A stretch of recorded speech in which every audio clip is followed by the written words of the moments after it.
that's because they are being poached for their horns. Many cultures believe rhino horns have some sort of healing or magical properties to them, but they're actually made out of a keratin, which is the exact same thing our own hair and fingernails are made out of. So basically, rhinos are being poached for something we not only already have, but we ourselves really don't even care that much about. And here on the left, there are some bongos. Look at that one eating the bamboo, look. I thought pandas do. Pandas eat bamboo, but so did the bongos. They just like the green stuff on the side. Pandas like the whole bamboo. They're much too strong for them to eat. Just like regularly, they just like licking it. It's like a lollipop. You can't really bite a lollipop, but you can lick it. Same thing for them too. Bongos are actually known as the ghosts of the forest. Do they see us? Because they are so very rarely seen. Yeah, they can see us. They actually are primarily nocturnal, so you guys are super lucky to see them. They usually act at night, and they spend their days kind of hiding in the bushes, but my guess is they probably just got hungry and needed a snack. They came out to eat, and then they'll usually go back and hide. Now we are going to head on down toward a river I know of. This river is called the Saki River. The last time I came down here, I saw a few Nile hippopotamus. Look at that one on the right. Look at it over there. It looks like it's really determined to try and get up there and try and eat the grass, but I don't think you can make it, hippo. I'm not discouraging your dreams. I'm just saying you probably can't eat the grass up there. Hippos are actually some of the largest and most dangerous animals in all of Africa. Not because of what they eat. They are vegetarians. They eat plants. Instead, they're dangerous because of how big they are. They can weigh around 5,500 pounds. Their bite is so strong it can crush a crocodile. All the gray and white birds you see are pink-backed pelicans, like Nigel from Finding Nemo. And a group of them is called a pod. Pink-backed pelicans get their name from the dusty rose color that they have on their back. There's another couple more hippos there as well. Wow. Now they can hear as clearly below the water as they can above it.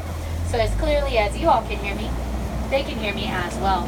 It's because they are aggressive and they are very, very territorial. So they like to know what's going on around them at all times. Also on the left is a mask of the Nile crocodile. Wow. Nile crocodiles are inactive like this for the majority of the day. Is they called alligators too? Now, there's no alligators in Africa, just crocodiles. So they are inactive most of the day. That's because they're cold-blooded.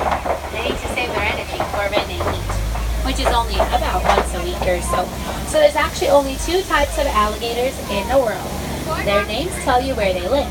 There's the Chinese alligator. They live off the coast of China.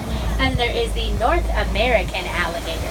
They live normally in the southeastern United States.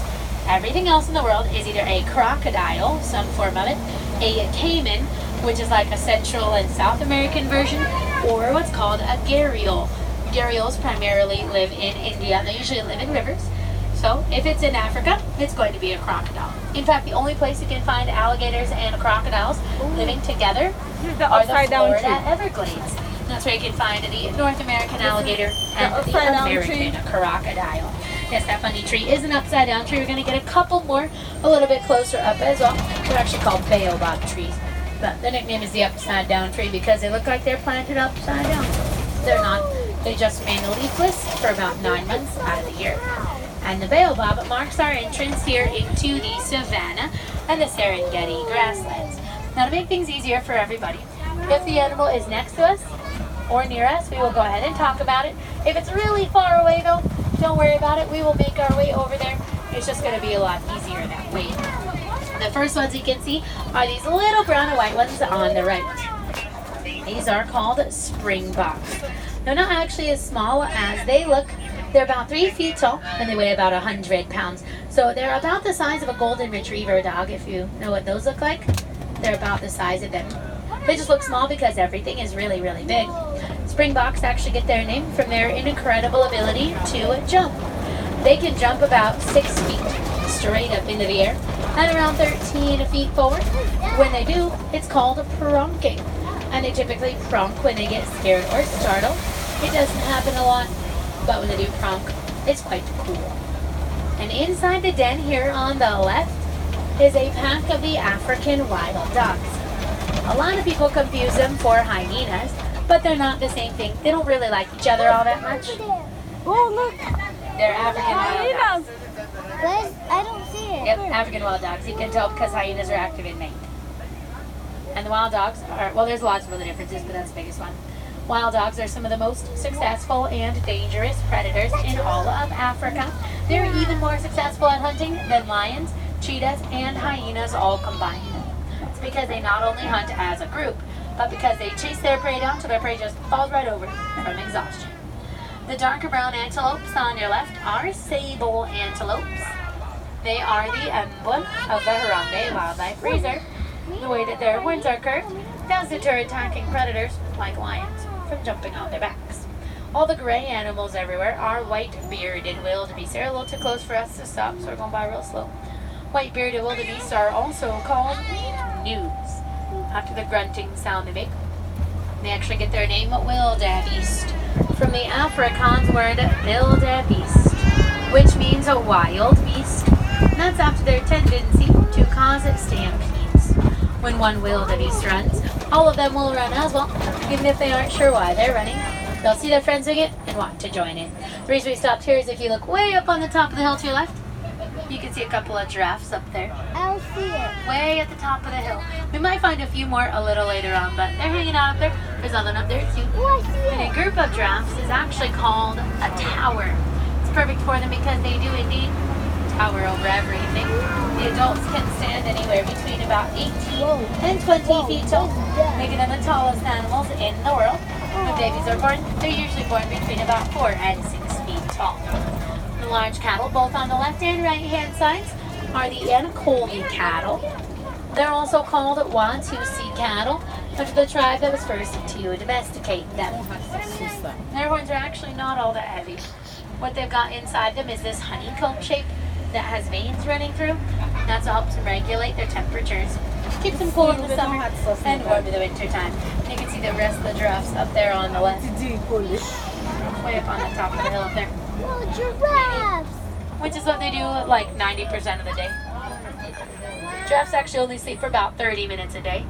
And that's not one giant 30-minute power nap, like they don't fall asleep at 12 and wake up at 12:30. It's usually just taking a few minutes or even a few seconds at a time. So usually you can find them sleeping standing up, just because it takes them way too long to lay down, stand up, lay down, stand up, lay down, stand up, so they'd rather just kind of skip it. They also like to sleep with their eyes open to give the illusion to their predators that they are awake. They also like to sleep standing up because one of their main defenses is their kick. And if they're laying down, then they can't kick anything quite as easily. If any giraffe is going to lay down, it's going to be the baby ones, just because like baby humans, they get tired super easily. So they'll usually lay down a lot more than the adults will. We are heading into an area known as Monkey Point. It's named after a group of mandrills that sometimes likes to call the area home, but it is also the start of elephant country as well. The elephants are going to be out on our right hand side, and there is a mandrill on your left, a couple of them here, kind of all the way along the back wall. Oh, Mandrills are the largest and most vibrantly colored monkeys in the world, with males weighing up to about 100 pounds. All mandrills have red and blue noses. Males are the only ones that have a blue backside color like graffiti. And they are monkeys because they do have tails, even though their tails are only about 3 inches long. Monkeys have tails, apes do not. We're going to make a super quick stop for the elephants here on your right hand side. Typically during the middle of the day like this, they're usually in the shade, asleep. Elephants actually have really, really sensitive skin. It's so sensitive that when it rains, they can feel each and every single raindrop that lands on their skin. So you can imagine how hot sunshine is for them. They throw dirt on their back for their sunscreen and then spend their day in the shade. They figure, well, we're in the shade anyway, right? Might as well sleep. The adults, they only sleep for about 3 hours out of the day. Younger ones will sleep for about 4 to 5 hours, and they can sleep standing up, leaning against each other, trees, rocks, or flat in the dirt. Honestly, whatever is easiest and makes them happy. We are passing through the red clay pits, out on both the left and right hand sides. you can see some tusk marks in the clay. It's because the elephants like to eat it as it acts like a vitamin for them. There's an elephant here, but we're going to have better views around a corner, it looks like, so we'll keep on going. Both males and females do have tusks. They are basically giant teeth. Their tusks are super strong since they are made of ivory. They use them for all kinds of things. Eating red clay, scratching bark off trees, which is their favorite snack. It's like us eating cookies or cake, very sweet. And they even use their tusks to defend themselves against their one and only predator. Ivory really isn't all that useful to us humans. We actually only use ivory in art and jewelry. Despite that, about 96 elephants are poached every single day. There's a bad one or two. Just for their tusks. That's about one elephant that's being poached every 15 minutes. If that rate continues, their entire species will go extinct within the next 12 years. Ooh. Just for art. It's drinking. As if that's not already bad enough, humans are also mining on their land for a metal known as coltan, which is in a lot of our favorite electronics, most commonly in cell phones. Ducks. Now, they cannot possibly make up the gap poaching has created because their pregnancy is around 22 months long. So the easiest thing we can do to help them out is to recycle our electronics. It's also the least we can do because we are the reason that they're going extinct in the first place. We kind of left that nursing mother alone just so that she could nurse in relative peace. And here on the left is that flamboyance of the greater flamingos. That's what they sound like if you never heard them, that honking sound. Greater flamingos are actually the largest and lightest shade of all flamingos. They can stand about 5 feet tall. They weigh around 9 pounds. And they usually get their color from the brine shrimp that they eat.